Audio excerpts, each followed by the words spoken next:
വിശുദ്ധ ഖുർആാനിന്റെ ജിബ്രീൽ ഓതിക്കൊടുത്ത ആ ശൈലിയില്ലേ, അപ്പൊ നമ്മൾ ഓതുന്ന ഖുർആൻ ഇങ്ങനെ ഓതണം ആരാ നമുക്ക് പഠിപ്പിച്ചത്?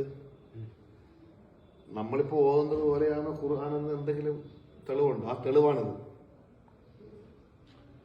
നമ്മളിപ്പോ ഖുർആൻ ഓതുന്നല്ലോ, ഇപ്പൊ ബിസ്മില്ലാഹിർ റഹ്മാനിർ റഹീം ഇങ്ങനെയാണ്, ഈ രീതി ഇങ്ങനെ ആയിരുന്നു എന്ന് ഇപ്പൊ ഒരു പാട്ടിന് കമ്പോസ് ചെയ്യുന്നത് പോലെ ആ രീതി റസൂലുള്ളാഹി തങ്ങളിൽ നിന്ന് ഉബയ്യ് ബിൻ കഅബ് റളിയല്ലാഹു അൻഹു, സെയ്ദ് ബിൻ സാബിത്ത് തങ്ങള്, ഉസ്മാൻ ബിൻ അഫ്ഫാൻ തങ്ങള്, അലി ബിൻ അബി താലിബ് തങ്ങള്, അബ്ദുല്ലാഹി ബിൻ മസൂദ് തങ്ങള്, പിന്നെ അവിടെ നിന്ന് ഓരോരുത്തരിലേക്ക് താഴോട്ട് വന്ന് ഇങ്ങനെ ചിതറി ചിതറി ചിതറി പല രീതിയിൽ വരും.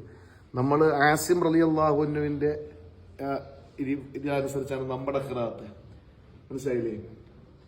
ആ ഖിറാഅത്തിന്റെ ഇതാണ് ഈ കൊടുത്തിരിക്കുന്നത്.